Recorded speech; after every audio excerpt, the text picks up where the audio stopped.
The Moving Iron Podcast is brought to you by these great sponsors. Are you looking to value your equipment more accurately, target the right buyers and close more deals, reach your ideal customer? Then look no further. Fusible isn't just about ag data, it's about action. Our best-in-class solution empowers you to value your equipment accurately, make informed decisions, and find the perfect prospects. Ignite your dealership's growth at fusible.com/movingiron-podcast. Out in the field, every decision counts. You wouldn't plant without testing your soil, so why would you prospect blind? Introducing EDA, your one-stop shop for ag equipment intel. EDA goes beyond specs and prices. You get deep dive data on every piece of equipment like UCC filings that help track ownership changes and uncover potential sales leads. D&B firmographics, which help you understand the financial health and buying power of potential customers. Market trends that help you stay ahead of the curve, and insights on equipment demands and pricings. With EDA, you're not just looking at data, you're seeing opportunity. Find the right buyer, sell smarter, and build lasting relationships. Visit edadata.com for your free demo and unlock the power of knowledge. For over 80 years, Iron Solutions has been your go-to data source for ag dealers, lenders, and manufacturers. Get powerful appraisal and value forecasting tools that fuel profitable decisions anytime, anywhere. Get your free demo at ironsolutions.com. Iron Solutions, confidence in every click. Today, there are many ways to finance ag equipment, but nobody delivers simple, fast, or flexible financing like AgDirect. Learn more about your options to buy, lease, and refinance equipment at agdirect.com. Valley Transportation has been hauling ag and construction equipment across the country for the past 33 years. Call Parker at 800-657-4910 for all your trucking needs. At Valley Transportation, our goal is to help you reach yours. When you partner with Axon, you immediately gain access to a full range of products and solutions designed to meet the complex needs of today's grower. We carry all major brands and sizes of tires and wheels. We specialize in large diameter wheels for large equipment. We have one of the largest OEM replacement wheel inventories in North America. Known for extreme flotation setups, duals, and triples, we have wheels for all makes and models of tractors, sprayers, combines, and grain carts. If we don't have the wheel in stock, we'll custom build, sandblast, and paint in-house. There isn't a more vast inventory in North America dedicated to helping dealers move more iron. With facilities on the West Coast and in the heart of the Midwest, leverage our 230,000 square feet of indoor inventory to solve any problem a grower may have. Move more iron with Axon. At Big Iron Auctions, customer satisfaction is our #1 goal. As the 40-year leader in auctions for agriculture, real estate, livestock, construction, and transportation, we are here to serve you. Big Iron will handle everything from start to finish. From meeting with you, to prepping your equipment, writing the listings, and collecting buyer's payments, let us do the heavy lifting for you. We love our customers, and we treat them like family. There's a Big Iron sales rep in your area, so let's get together. To learn more, visit bigiron.com. Moving iron in the 21st century. Hard-working people working hard for you and me. Moving iron time and time again. Through the years you'll find us here. Moving iron. Once again, it's time for the Machine Shed.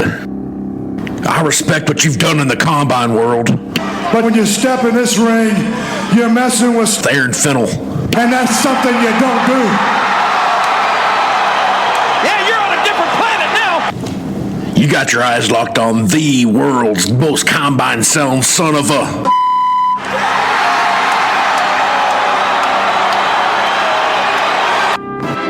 Now, I can't help it that I'm custom made.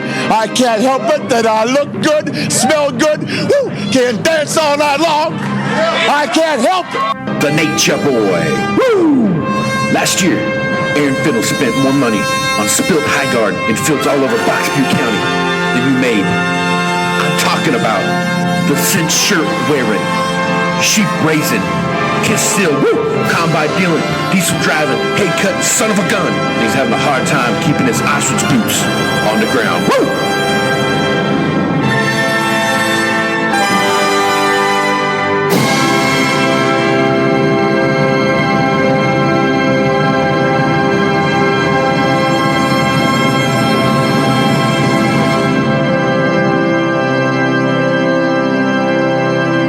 Hey, what's rule number one?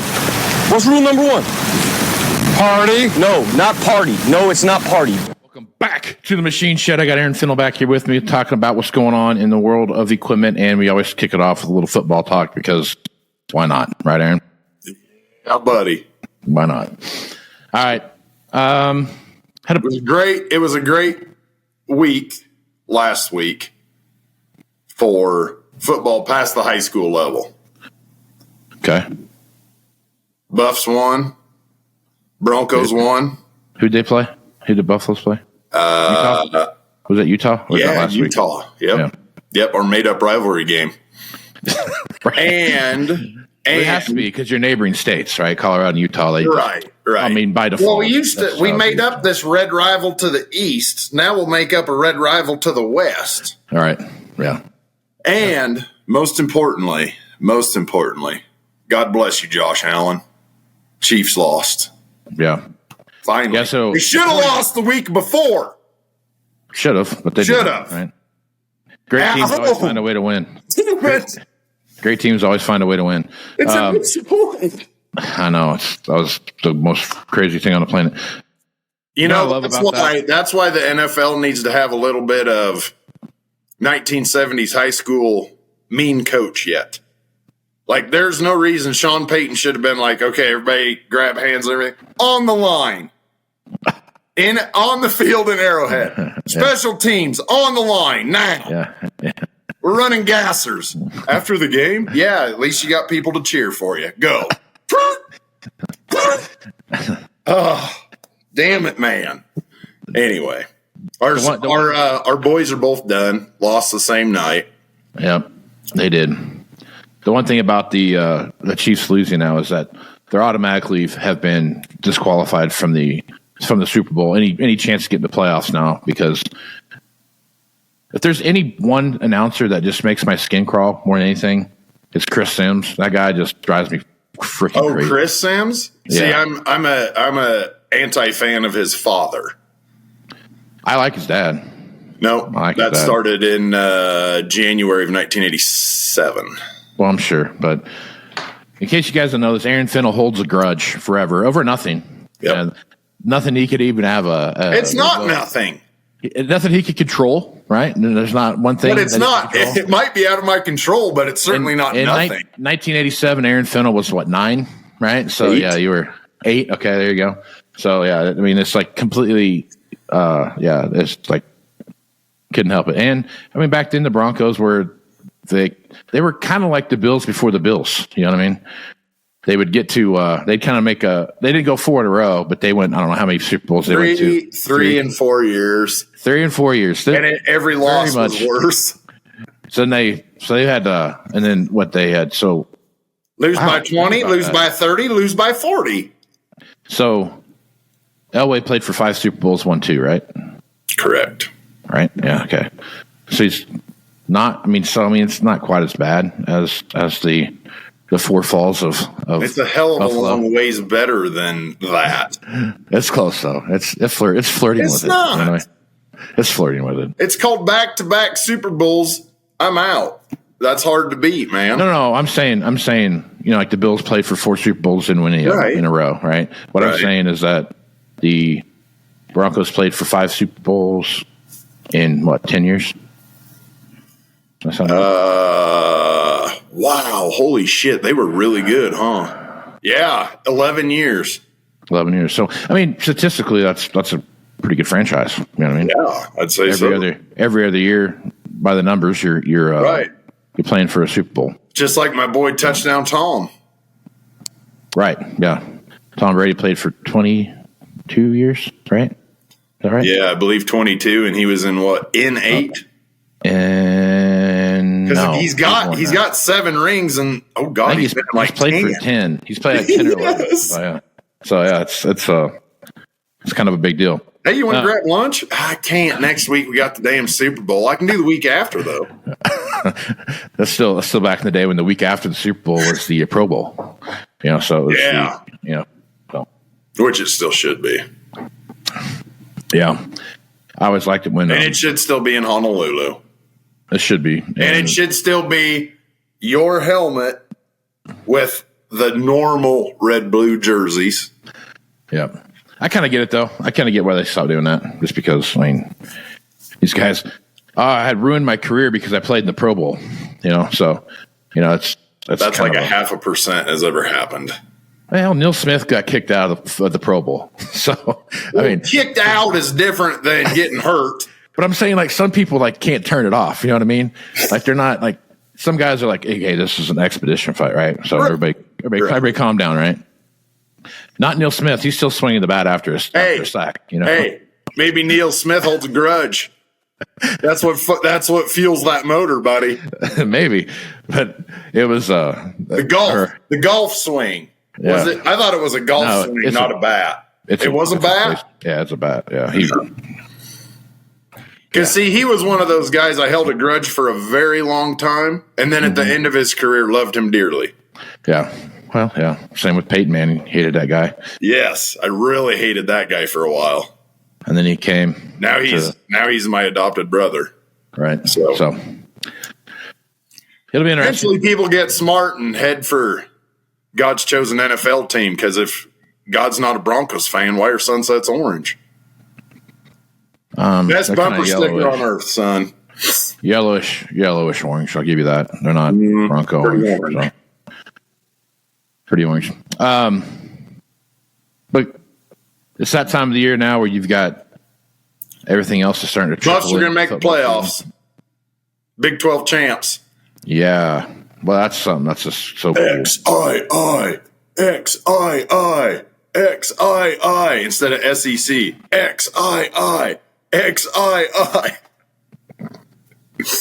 Big 12 16. Yeah. Big 12 16. I can't wait to see how many national champions play. I mean, national championship games come out of the Big 12. A lot. We'll see how many. I feel sorry for the Big 12 because they're going to be, even at large teams, they're going to struggle to get into the 12. That's nothing but SEC bias. That's all that. It is such horseshit. It's going to be. God, I am so tired of it. The SEC has nothing but 2 lost teams, and they still have the whole playoff. Dude, SEC is the Big 12 of the early 2000s. Seriously, it's what it is, right? They've all they just beat up on each other, and then they ruin it for everybody. But they don't, because then the committee, 7-loss Alabama's way better than an undefeated Boise. Well, probably not. Oh, I'd take that money any day of the week. Never, ever. Undefeated, you still got to win games, buddy. Great. Yeah. Let's see. I don't care if you're playing Idaho Jesuit High School. I remember not too long ago, I would have probably been you remember Fiesta Bowl? 20 years ago, probably now. But there was this whole uproar because University of Hawaii was undefeated and they needed their shot of the thing. They go play Georgia, and Georgia kicked the ever-living shit out of them. By about 50 points. Yeah. I think the final score was 55-7 or 52-0 or 53 or something along those lines. All right. So Boise was a bad choice. How about K-State? Well, you saw what happened when Alabama played K-State a couple years ago. Yeah, with the same record. They were both 10-2. Right, and it was an overwhelmingly just like sooner or later. It wasn't overwhelmingly. It got out of hand in the second half, and that's what happens. You'll show up. 2 teams. It's like a boxing match. Two boxers show up on. One's not quite as good as the other, and then no one's getting respect. Blah blah blah blah. And they go after it, and then the 8th round comes around, and the guy that's the badass ends up winning overwhelmingly. I'm a K-State grad. All right, It is what it is. But watching that game, I was excited to watch the first 3 quarters of the game, first 2.5 quarters of the game. And then after that, Alabama ran away with it. Am I right or am I right? I don't care. That's right. I'm right. This is fine. You don't have to be so bitter. I mean, it's all right. Things happen. I despise SEC football. Well, I'm not saying I'm an SEC fan by any stretch of any imagination. By supporting them, you are. You might as well be in the top deck chanting at a bowl game. What I'm saying is I think we're 2 years away from NIL and transfer portal and all those kind of things to really leveling out what the overall landscape of college football looks like.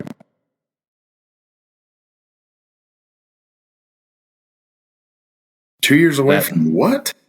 From talent-wise being pretty level across college football. Problem. You're right. You still have dominant teams, don't get me wrong, but you're going to have it's not going to be like 0 to 100, and there's going to be somewhere, Case in point, you have an Indiana current day. Good example of that, right? Who, we'll find out tomorrow, but thus far seems very legit, not just Cinderella. Yeah. They play Ohio State They're tomorrow. doing it the right way and all this shit. It ain't like they're beating everybody with a quadruple reverse pass. Right. Yeah, they're just playing line up fundamental and football. Kick your ass. They play Ohio State tomorrow. Yeah. So, I mean, I'm not a big moral victory guy, right? But it's one of those things where if you go play Ohio State and you don't and you lose by 10, you lose by 7. I mean, that's compared to where until I forgot that Indiana had a football program until about 3 years ago. Mm. You know what I mean? When they had Michael Penix. Probably when Penix beat Penn State on that. Yeah. In overtime. I was like, oh, yeah, they got a football program at Indiana. I forgot about that.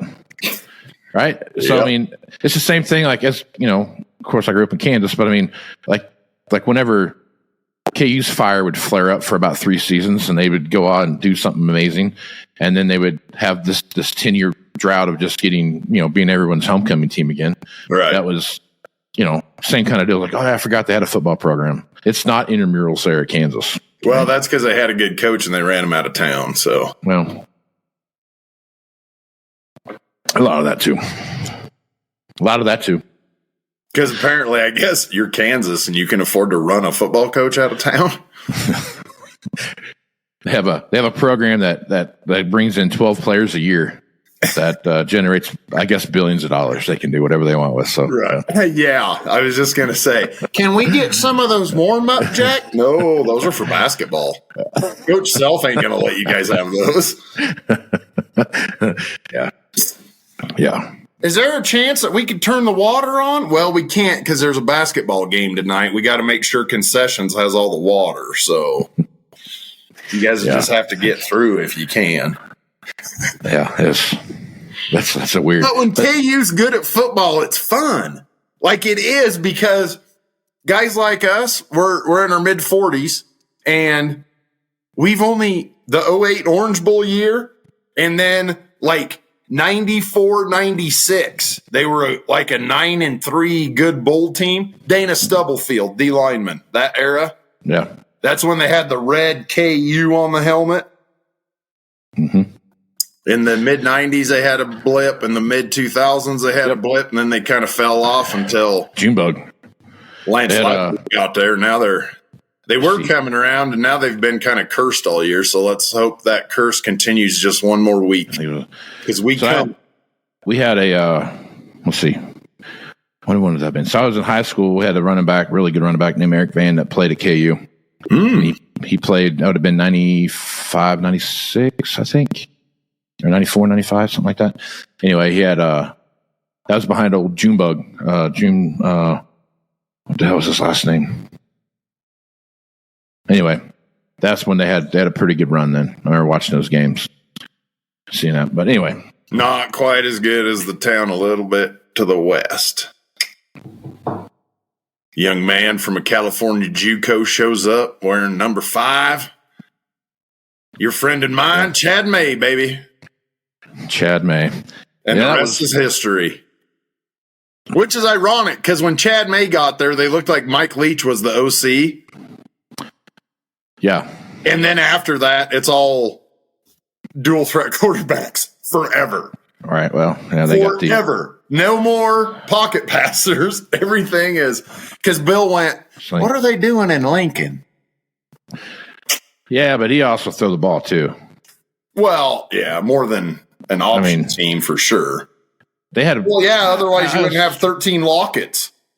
It's kind of like a West Coast offense meets a It was spread. RPO before RPO. There you go. There you go. That's before RPO was cool. That's See, exactly right. Bills just revolutionized the game again and again. Yep. How do you turn a program around quick? No NIL. You go JUCO, baby. JUCO, baby. You go to JUCO. Yeah. No transfer portal. We don't need one. I happen to be in a state full of really good kids who couldn't get in here the first time. It's got to go around the system, so you got to do. Yeah. It's an end around. So here we go. And if anybody ever wants, if you're a K-State fan, please reach out to Casey and talk a lot of smack, because it's, as someone who loves K-State, it's very offensive that he talks how he does about his alma mater. It offends me. It offends me every football season, a multiple of 3 times at least. I think K-State football is a quality program. They've never done nothing. They get all excited and they've never done a thing. The fact that they're rated is enough for a team that never was for 100 years. Goes to bowl games, wins a conference championship, plural. Right. That's like Bud Kilmer being proud of his 10 district wins, right? His 10 district state titles. Count them. My thing with that is I think K-State football. I just want to walk up to a podium and go. I think K-State football is great. I think they're a good history there. Got a good program, but there comes a point in time when you got to go to the next level, and that's. I mean, what does that mean? What does that look like? How do you get there? And I think the current coach is going to get him there. I think he has an opportunity to get him to that, especially the playoff system, like get into that playoff and start making that run. And I hope they do. I really do. I love watching K-State football. It's great deal. And the way the Big 12 shaped up now, they have every opportunity in the world to be Big 12 champs more often than they were in the past. They're 7 Big 12 championships or whatever it was that they have now. So 5 or 7, something like that. But it's got to get to the next level. And they've been here. They can't get to here, right? It's got to get. They keep every time they get to here, they're just like a lot of heartbreak in there. So as an OU fan, sir, they're supposed to go to the playoff and then get boat raced by 50, and then you're a program. No, I'm not saying that any of that stuff is the way to go either. But what I am saying is, spell ouch without OU. But you can also count the 7 Heisman trophies they have, and national championships, and it's a program with a storied history. I know it is. Right? Just like as much as I'm not a Nebraska fan, right? Gross. It's hard to sit there and look at Nebraska and say they're not a storied program. They're not anymore. But they have a history, right? Well, that's great. Right? And they are the opposite of K-State. Nebraska, every meal ticket they have for the last 25 years is because of shit beforehand. Oh, well, everybody. Every meal ticket K-State has is since 1992. Every program hangs their hat on the past. Every program does. When Notre Dame was horrible, they were still, but it's Notre Dame, right? That's not the past. That's where the brand comes in. The brand. Nebraska is a brand. Notre Dame is a brand. USC sucks. They're a brand. Why is it a brand though? Because people choose to like them out of no reason. Because they were good at one time for a while in the past. So that's why. There you go. Okay. All right. Let's talk about equipment now. Nix moves the sticks. That's all you got to know. Okay. Sounds good. All right.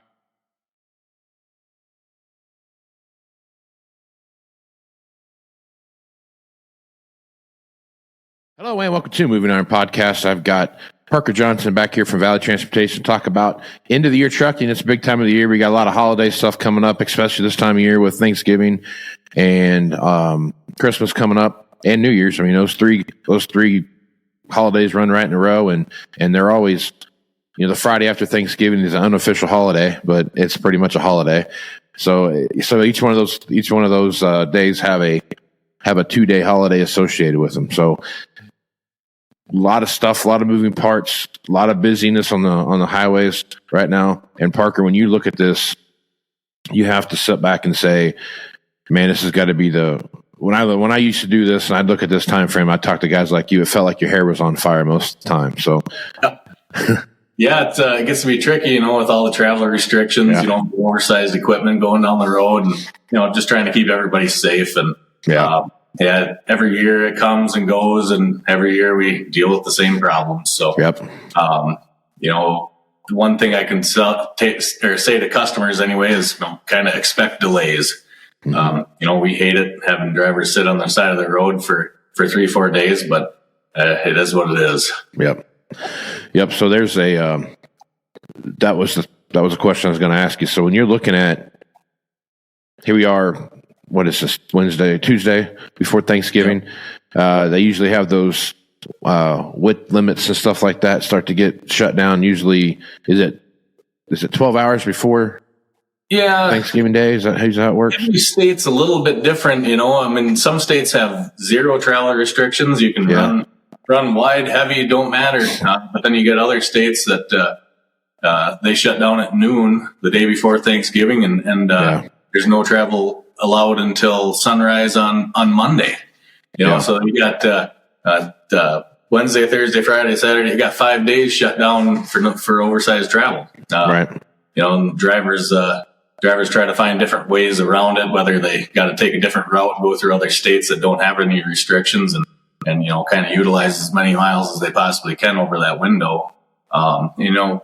We understand, dealerships are closed and stuff like that too. So, it's just another one of them pains we have to deal with. Yep. So talk a little bit about the permitting side of it. So if I need, pilot cars, something like this, that's again, every other state completely wildly differs on the pilot car situation. Some you need a pilot car, some you need one in the front and one in the back. Sometimes you don't need any. I mean, it just depends on where you're at, what you're doing. Yep. Getting the permitting for that this time of the year, I guess talk about that process and what kind of lead time do you need to make that kind of stuff happen? Yeah, that's another tricky situation. I mean, you get all these state offices, they're closed down for the holidays. Right. They get a 5-day weekend coming up here or 4. Mm-hmm. And then just they're running half staff or whatever. So you have to wait a lot longer for permits to come in. And there's one state in particular, and this wasn't even around a holiday. This was just them being slow. We had a permit. We were number 300 and I can't remember, almost 400 in line. And it took like 3 days just to get a standard oversized permit back. Yeah. Ran into an issue in Tennessee the other day with a heavy load for a customer, and we waited 2 weeks to get this permit. And we called them, and I think they said the wait time was like 5 days to sit on the phone and wait for somebody to call. Yeah. And then now, it's getting winter time too, and the weather is changing every day, and it's going to get cold, and it's going to get ice and snow and all the other good stuff that comes along with it. I just heard on the radio yesterday, I think it was Donner Pass between Nevada and California. I think they were expected to get up to 7 feet of snow or something. Yeah. For the week. Yeah. Yeah. We run that coming that way. We run that pass a lot with all the equipment coming out of the Midwest going to California. Yeah. We get there and it's closed. Just sit there and wait. Yeah. Yeah, this time of the year, there's a lot of sit and wait. It just seems like there's a lot, because it's not necessarily the obviously the holiday schedules play a big factor of that, but you start looking at weather, and that makes it even a bigger deal. Yeah. When you're talking to dealers, how are you having that conversation? I got a tractor in Nebraska. I need to get it to wherever, Utah or whatever. How often are you taking a look at that and saying, hey, there's obviously all the permits and everything that go along with that if you need them, and then all the stuff that you have to do on the backside. When you're looking at weather forecasts and those kind of things, how are you factoring that into when you're having that conversation with the dealership? It's hard to really factor in the weather just because it's so unpredictable. But a lot of the times when I'm quoting freight, the stuff might not be paid for. The guy might still be on the fence about buying it. So it's hard to factor that in right up front. Sure.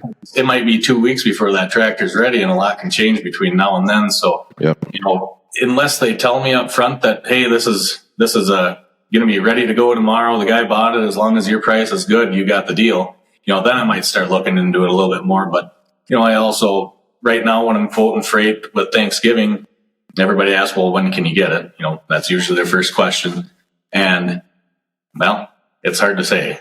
You got some drivers wanting to be home, and then with this travel restrictions, and everybody, basically understands that there's nothing else the guy can do. So, if I say, well, it's going to be next week, well, more than likely they had Thanksgiving plans or family to go see or whatever, so they're going to be around anyway. So, as long as everybody realizes that, we're all in this together and have to deal with the problems as they come.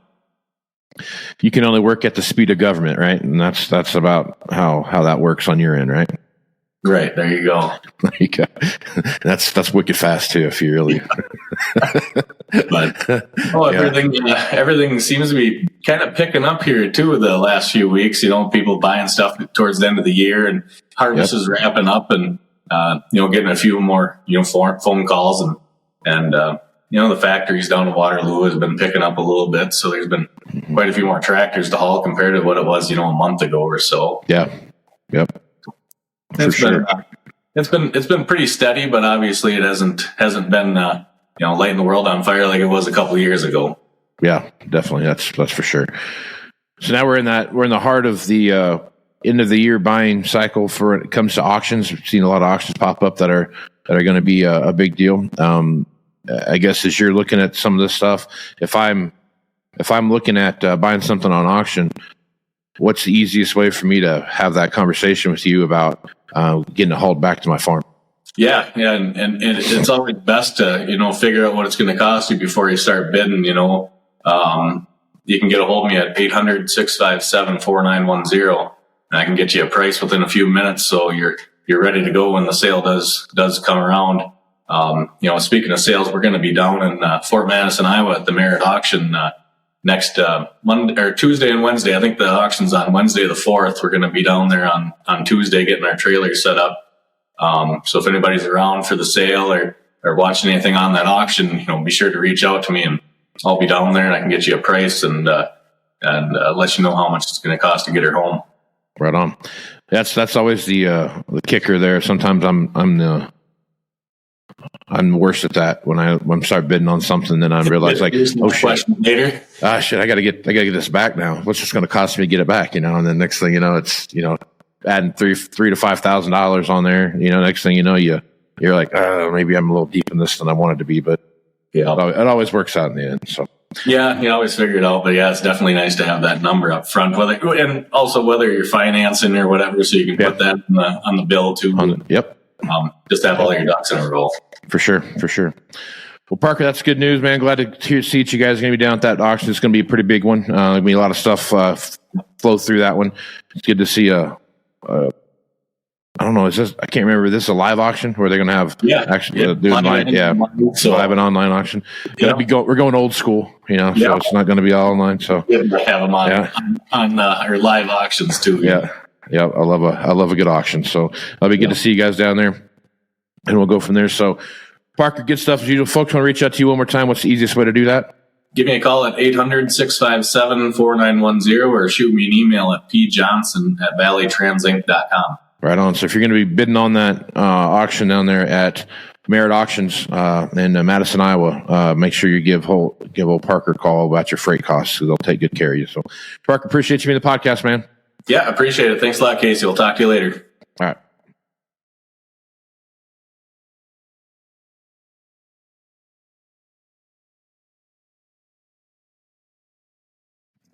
All right. This will probably air last week of November, first week of December sometime. And we are headed into the final year. So, I mean, I think I like to talk about a recap of the year every year, just to go back and take a look at what's going on. And when I look and see at 2024, did it have its challenges? Yes. Is there light at the end of the tunnel? I think you're starting to see some. And the great thing about what we're going to see in 2025, in my opinion, is that there is going to be a lack of 2025. Like we talked about last time, there's going to be a lack of 2025 deliveries, which should free up some space in what available inventory looks like, and we should see some leveling out of what's there now. A lot of things are in play for what 2025 looks like.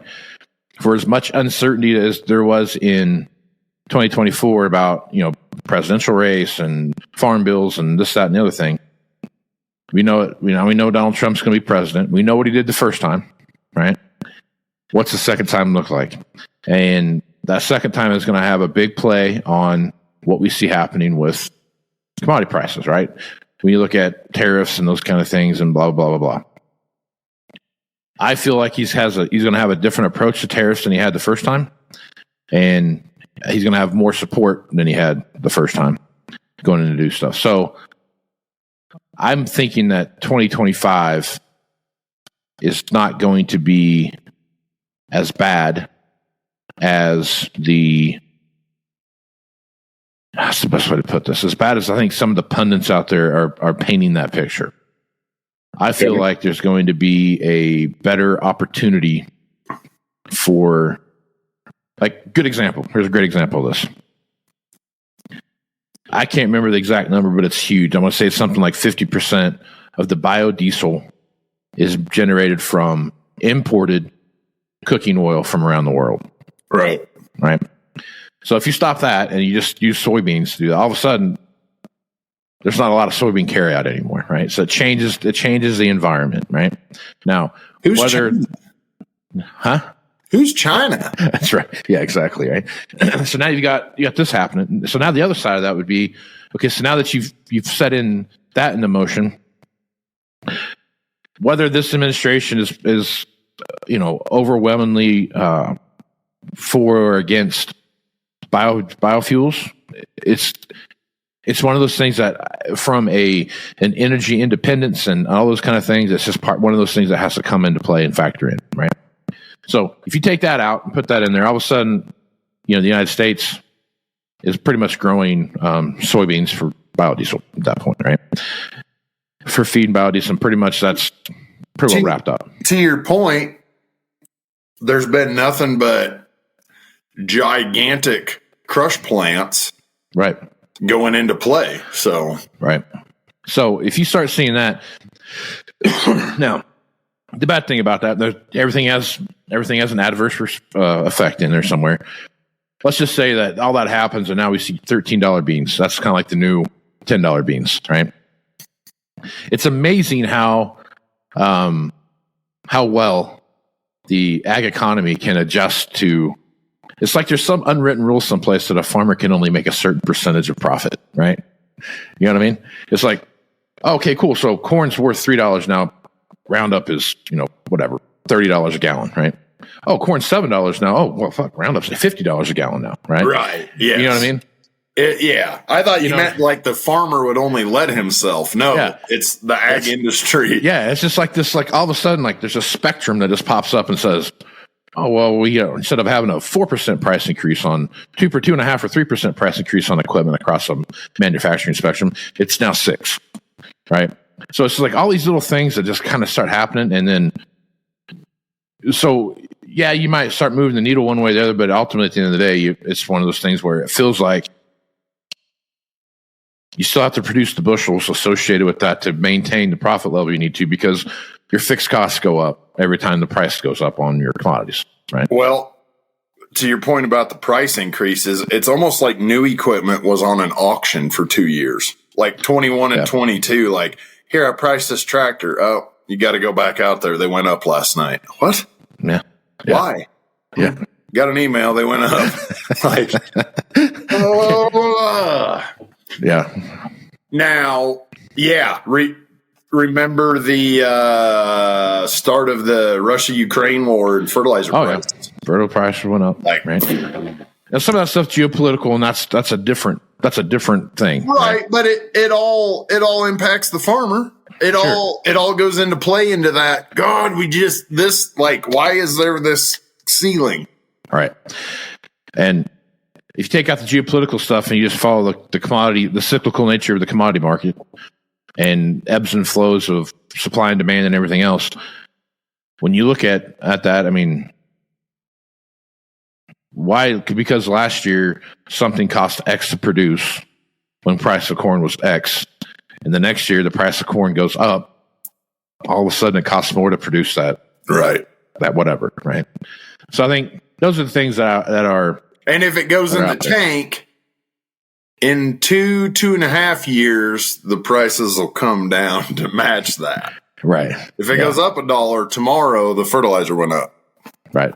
So all those things come into play there, and there's a lot of swing there. So when I look at 25, assuming that something like this happens, this whole cooking oil thing is whatever, and it does whatever, and I think the crazy thing about that is they were more worried about the carbon footprint of steam. It was better to bring that cooking oil across from a carbon footprint perspective than it was to just grow the soybeans and go to the crush plant and make the biodiesel. Right? It's just wears me out. So that's 2025 foreign sounding. That is the most un-American sounding thing ever uttered. I know, and I don't mean from you. I mean for you know where it comes from. Yeah. Like what? Yeah. So when you're looking at that stuff, we'd like to help Europe in World War II, but we're afraid it'll affect our carbon footprint. Yeah. So when you look at all the stuff that's going, I look at 2025 as a year where there could be a good swing, and I think maybe on-farm income could be better than what some are predicting, and I think that the used equipment glut that we see is somewhat whittled down to a better thing. Like I talked about combines last time, I think this is going to be a time where combines have an opportunity to have a longer moment in the sun than they've had in the past. Ooh. And that could be 5 minutes. I mean, I'm just saying I'm not saying like 2 days instead of one. Know? Yeah. Right. There was on September 9th of 2021. Oh man. So what you're telling me is you think that all the factory scale backs will indeed help? Well, sure can't hurt, right? Well, I know it ain't going to hurt. I don't think it's going to help. I think if they did that for 3 years, it would help. But we all know if they're building 4 tractors and they get an order for 6, they're going to build 6. Well, or they're going to build 10. Because, there you go. It's back. So tell me again how you're helping. So what we talked about last time is it takes a whole year for all this stuff to turn back around, right? Right. So you could come in and all of a sudden 25 EOPs open up, order writing periods open up for all the manufacturers, and everybody's just gung-ho. Let's go out and we're going to crank these factories back up. We're going to go back to 3 shifts. It's just going to be, gumdrops and candy canes again. We don't see the effects of that till March, April of 2026. Okay. In that time frame, if you have to make a decision on a buying decision, and you were maybe you're the guy that has the you buy the new tractor and the new combine and the new planter every 3 years, something like that, but you just couldn't see how you're going to make it work. Getting that new tractor in for 2025 delivery, but you got to worry about, everybody likes to buy equipment based around their tax issues, right? So if you got to make that buying decision, you're going to go try to find that 100-hour, 150-hour, 200-hour, 300-hour tractor, something like that, to make that happen, to run that, and then you're going to trade it back in on the new one that you have on order for 26. I've seen that happen. I don't know how many times I've seen that happen in my career. So now what I'm saying is in 2025, you can see a contraction in the used equipment marketplace that is immediately filled back up in 2026. Blech. But here's the thing. The good thing about what happens in 2026 is that when those 1 and 2 or 3 year old trade-ins start coming back in again, they're not going to be thrown back on top of a giant heap of stuff anyway. That trickle down should be there to where when that comes back in, there's less of those machines on the marketplace going in to 2026 buying cycle or trade-in cycle anyway, where those inventory levels start to come back up. I don't think you're going to affect the number of machines on the marketplace. I just think that you're going to better position them. Instead of having a black and white zebra stripes, you're going to have a white and black zebra with stripes. So you're saying they'll still be there, but there'll be enough flow that they'll reposition themselves in a better spot. Is that kind of the angle like you're saying? 12, 13, 14 stuff, right? It started out on the front side, and as it went through the years, it made its way over here. But the number of machines in that specific area never really changed that much. Right. They weren't scary anymore. Instead of being 1 and 2 year old machines, they eventually made themselves be 5 to 7 year old machines. Right? And that's what I think is going to happen. And it's going to continue to have that. And the only way, to your point, the only way I ever see that the market actually says, hey, we're healthy again, we're going to, and the manufacturers come up and say, hey, we're going to maintain this health and we're going to keep new production at where it's at for the next 3 years. And all of a sudden you have an incredible opportunity to realign the used equipment market space and what this looks like until the fellows at Wall Street say, where's my money? And then it all fires back up again. That'd be all right. But here's the thing. The marketplace in that same time frame will be totally different than it is today, than what we know. Why's the market got to totally change itself every 2 years now? Well, I'm just saying, like, what's the availability looks like. That's bothersome. You know what I mean? It used to be like a 10-year cycle. Now it's like in this 18-month period. I'm just saying the way the makeup of equipment now is going to change. Right. You think about it.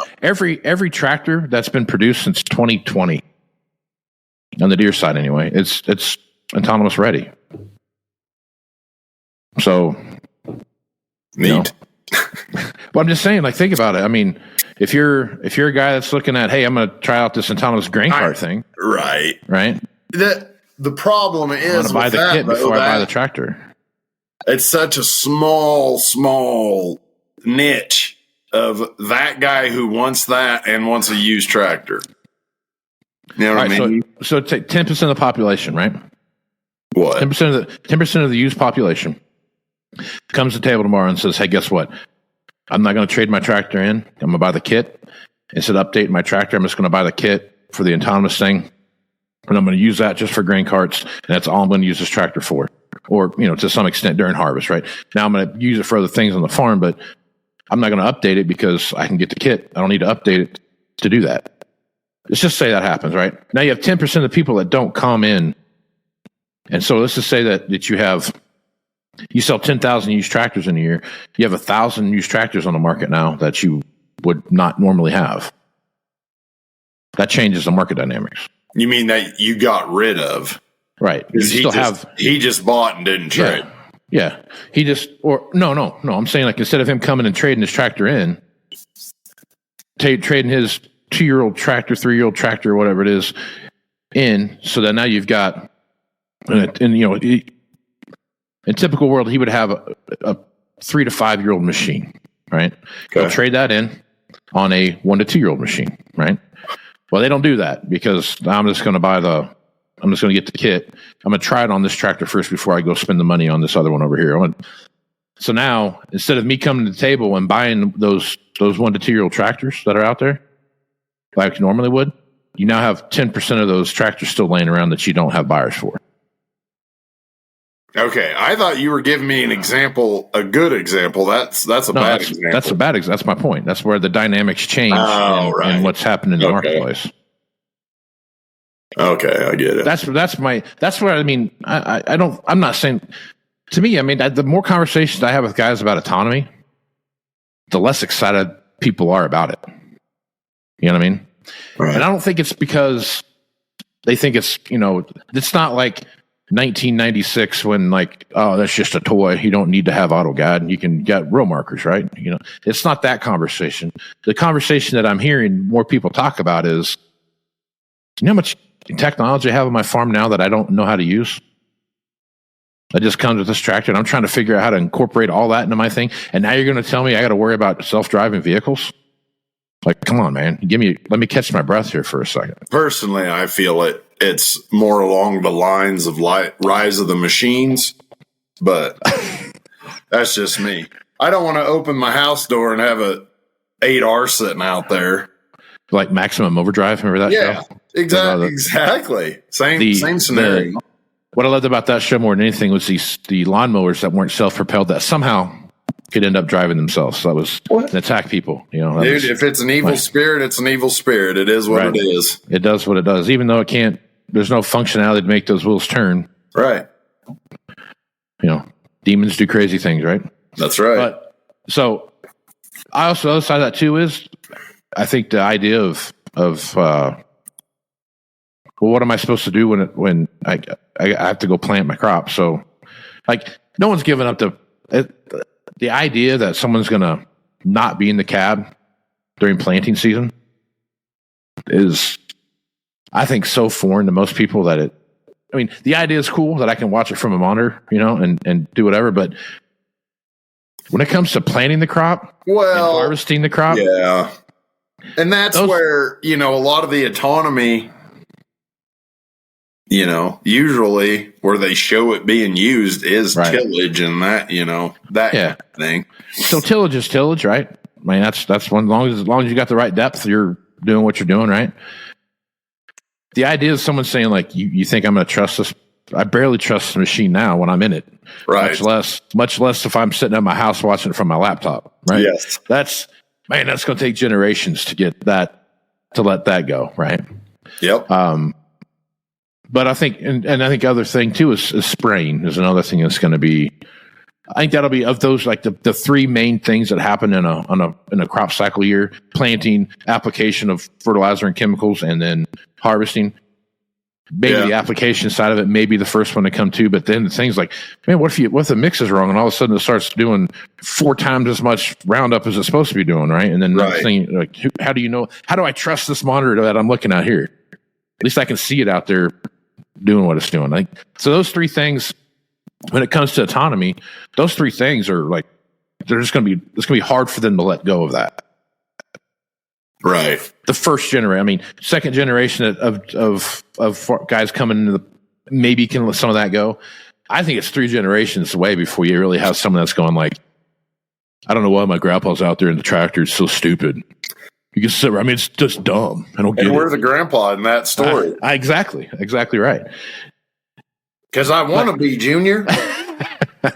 But the other side of that too is grain carts, tillage work, what else? Seed tendering, those kind of things. All that kind of stuff. Yeah, they'll happily let that be automated. I think when I look at the autonomous thing, there's specific parts of autonomy that I think makes sense. Don't get me wrong. As soon as you can have a fully autonomous farm, there'll be that 20% or 10% of the population that says, I believe it's called Musk Farms or Gates Farms. Yeah. Those guys all have, there'll be a group of people that totally embrace autonomy and they're going to have fully autonomous everything and all that. But it's the Muskie Gate Ranch. Ooh, There you go. There you go. I like that. But I think that dynamic changes.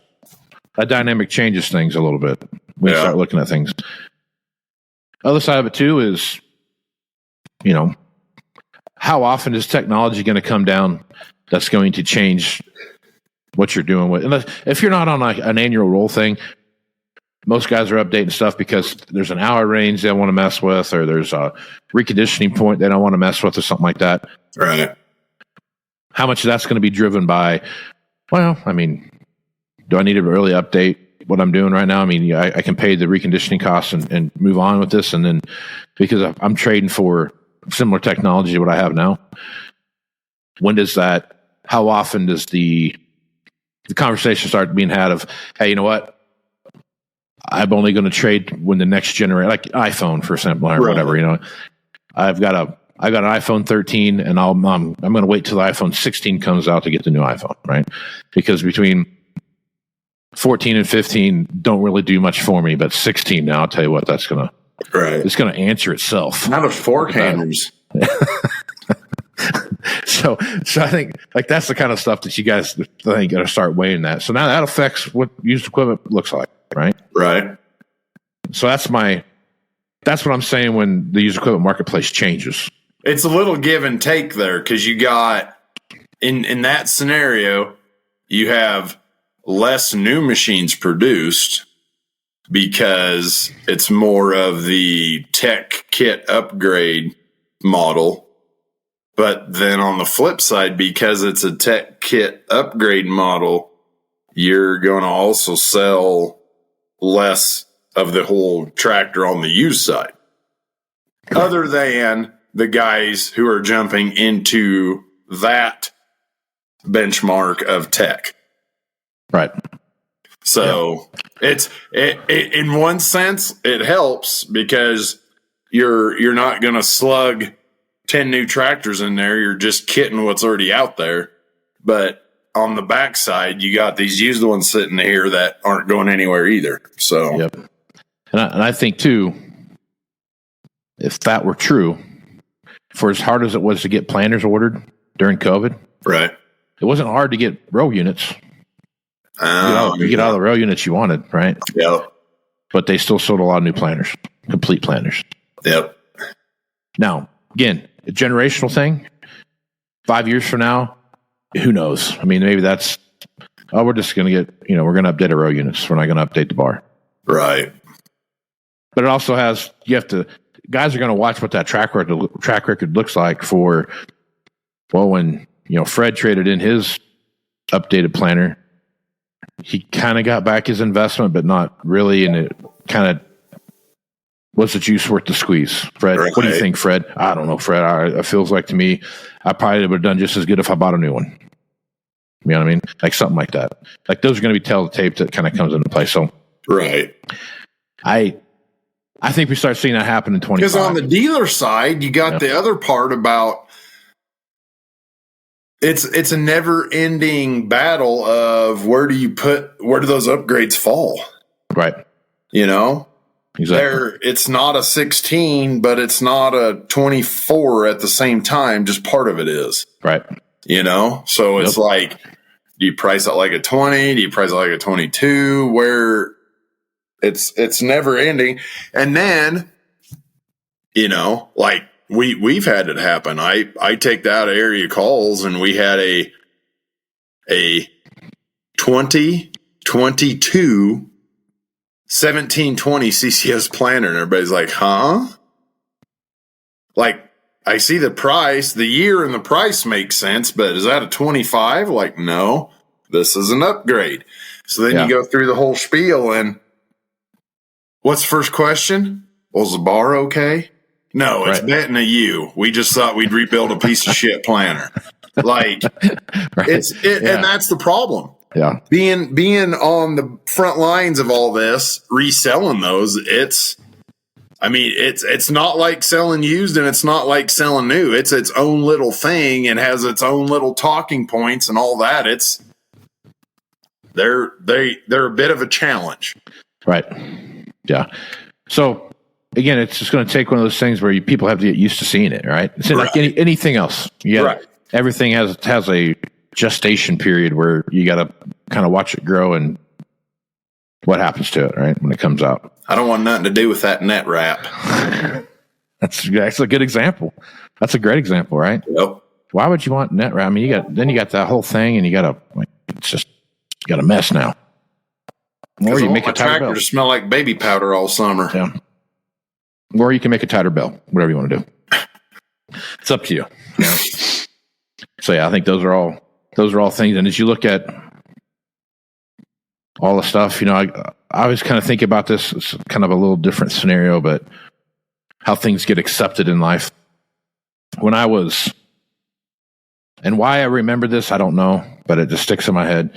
I was 8 or 9 years old, and my dad's boss at the time was a family friend, of his parents, and we'd go over there every Saturday because he was doing whatever with him to do whatever. And I remember going into the house every time. There was 2 things that were guaranteed to happen. One, it was the smell of Virginia Slims, and Patsy Cline playing in the background. Right, those sounds like a hell of a good time. It was there, and this was back in the day before it was CMT, whatever it was before it was CMT. TNN. There you go. Nashville Network. Yeah, TNN. And I remember, Alabama is probably one of the most iconic country bands on the planet, right? Right. And this would have been like 1985, probably. Alabama's kind of, they're a big deal now, right? And I remember my dad's boss, the old famous friend, coming like, "What the hell happened to country music? Look at that guy's pants. Look at his pants. Those are leather pants. Looks like some kind of rock star up there. That ain't country music." Well, now if you're thinking of old country music, you're like, Dixieland Delight, baby. Hell yeah, Alabama, man. 40-hour week. So now you have. I look when I think about how the transitions in things that have come along. Someday, somewhere, someone's going to be like, "Man, old country music, let's get some of that Luke Bryan on." Ooh, no. And I'm going to be like, no. Really? Of all the things in the world that you could have picked? Dude, that ain't going to happen. I bet you do. I tell you what I'd like. I'd really like to listen to some of that old Jelly Roll classics. No. Aaron, that's country. You think I better be gone. 25 years from now, you're gonna flip on Willie's Roadhouse, and it's gonna be Jelly Roll and who the hell is Willie? Hell, he might be alive still. Yeah, he might be. But so, long story short is, I think there's an evolution, ebb and flow, that we see happening, and how that generationally, how those things weave their way through. It's going to have a big effect on used equipment, and I think we're going to see that the twinkle of that in 2025, and it's going to start making its way through 2026. How people look at their inventory based on the things that are out there that are available. People are going to start looking at their what's my labor constraints, and how's technology going to help me fix that? What are my efficiency holes in my efficiency, and how's technology going to help me fix that? What does my investment need to be to go from A to B? And not that those aren't happening now, but it's a different scale than we've seen in the past, right? Right. You know what I mean? So that's my 2 cents on that. Anything else you want to throw out there? What your thoughts for 25 might look like? No, I will say this. It has, ever since November 5th, things have changed. Yeah. At least, there's nothing has happened. It's just perception. Right. That perception sure unlocked a lot of damn doors. Right. So. Well, I think even if the transverse would have happened and Harris would have became president, knowing what you have in place for you makes all the difference in the world, right? Well, whether you like the outcome or not, at least you know how to plan for it now. Right. So I think it's a little, I would say that's probably 50% of it. The other 50% is how it went. Sure. 100%. Yeah. But which is funny because the last time he was there wasn't exactly rainbows and unicorns for ag, but no, but it was for a lot of other things. His ideas were beautiful for long-term fixes. Right. They're just going to take like 10 years to fix. Like that tariff thing, get China to finally pay up like they should. I love that idea. It's great. But that's like a 10-year thing. And Brazil needs to have a drought for 10 years. Argentina for that to all really, really work. And yeah, that would have worked. But the thing about I'd rather have $1,000 iPhone and $15 beans personally. Yeah. Or a $2,000 iPhone and $15 beans. Yeah. Well, I think too, on the other side of that is if the tariff thing, like he's talking about, hey, come to the United States, build your factories, and don't worry about it. It's great. That's awesome. I love that.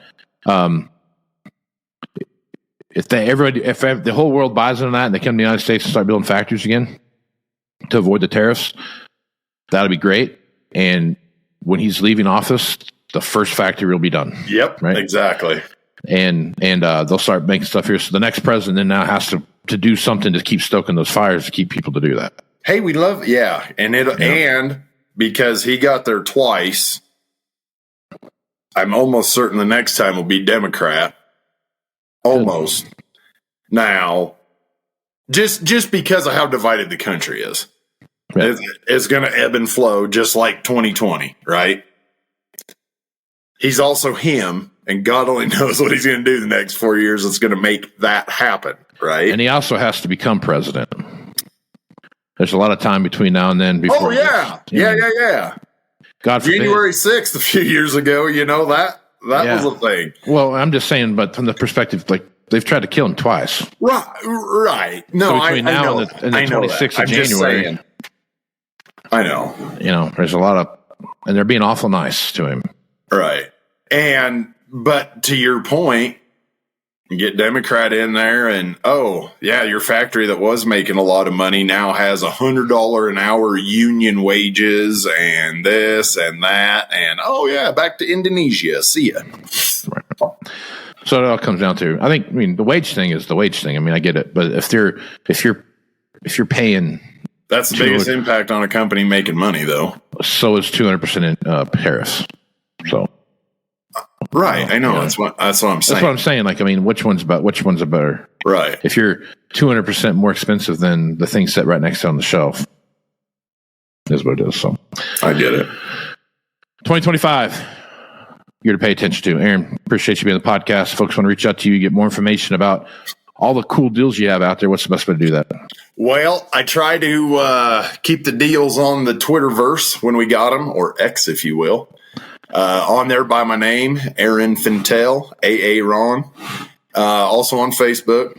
And you can call me, text me, 308-760-1193, or email me, aaron.fintel@movingironllc.com. Right on. I am Casey Seymour. You can find me on Facebook, X, and Instagram at Moving Iron LLC. Go to LinkedIn at Moving Iron Podcast. See the video version of this over at the YouTube channel, which is Moving Iron Podcast YouTube channel. And you can see everything that is Moving Iron related at movingironllc.com. And you can also go to TikTok too. I guess we're done worried about no one's worried about TikTok anymore, I guess, because it was going to go off and now it's not, I guess. So I don't, still in limbo on that one. So check that out. At Moving Iron Podcast there too. So with that, I am Casey Seymour with Moving. I want to say big shout out to everyone that's supported the Moving Iron Podcast in 2024. This was the first year that I stepped out and did my own thing, and I got a lot of good support from that. And the Moving Iron Summit was a great opportunity to bring all those people together, and had a really good opportunity this year to grow my business and see some really cool things happen for me going into 2025. So be more on that to come, but I am looking forward to what that looks like, and couldn't have done without you, Aaron. So I appreciate you being on here, man. I was just going to say your buddies and friends are very, very proud of you, brother. Well, I appreciate that. So I look forward to keep doing this and keep pushing the ball forward here, and have more things to talk about as the things roll on. So with that, I'm Casey Seymour with Aaron Fintel, man. It's going to be some iron. Out. Podcast is brought to you by these great sponsors. Are you looking to value your equipment more accurately, target the right buyers and close more deals, reach your ideal customer? Then look no further. Fusible isn't just about ag data, it's about action. Our best-in-class solution empowers you to value your equipment accurately, make informed decisions, and find the perfect prospects. Ignite your dealership's growth at fusible.com/movingiron-podcast. Out in the field, every decision counts. You wouldn't plant without testing your soil, so why would you prospect blind? Introducing EDA, your one-stop shop for ag equipment intel. EDA goes beyond specs and prices. You get deep dive data on every piece of equipment like UCC filings that help track ownership changes and uncover potential sales leads. D&B firmographics, which help you understand the financial health and buying power of potential customers. Market trends that help you stay ahead of the curve, and insights on equipment demands and pricings. With EDA, you're not just looking at data, you're seeing opportunity. You find the right buyer, sell smarter, and build lasting relationships. Visit edadata.com for your free demo and unlock the power of knowledge. For over 80 years, Iron Solutions has been your go-to data source for ag dealers, lenders, and manufacturers. Get powerful appraisal and value forecasting tools that fuel profitable decisions anytime, anywhere. Get your free demo at ironsolutions.com. Iron Solutions, confidence in every click. Today, there are many ways to finance ag equipment, but nobody delivers simple, fast, or flexible financing like AgDirect. Learn more about your options to buy, lease, and refinance equipment at agdirect.com. Valley Transportation has been hauling ag and construction equipment across the country for the past 33 years. Call Parker at 800-657-4910 for all your trucking needs. At Valley Transportation, our goal is to help you reach yours. When you partner with Axon, you immediately gain access to a full range of products and solutions designed to meet the complex needs of today's grower. We carry all major brands and sizes of tires and wheels. We specialize in large diameter wheels for large equipment. We have one of the largest OEM replacement wheel inventories in North America. Known for extreme flotation setups, duals, and triples, we have wheels for all makes and models of tractors, sprayers, combines, and grain carts. If we don't have the wheel in stock, we'll custom build, sandblast, and paint in-house. There isn't a more vast inventory in North America dedicated to helping dealers move more iron. With facilities on the West Coast and in the heart of the Midwest, leverage our 230,000 square feet of indoor inventory to solve any problem a grower may have. Move more iron with Axon. At Big Iron Auctions, customer satisfaction is our #1 goal. As the 40-year leader in auctions for agriculture, real estate, livestock, construction, and transportation, we are here to serve you. Big Iron will handle everything from start to finish.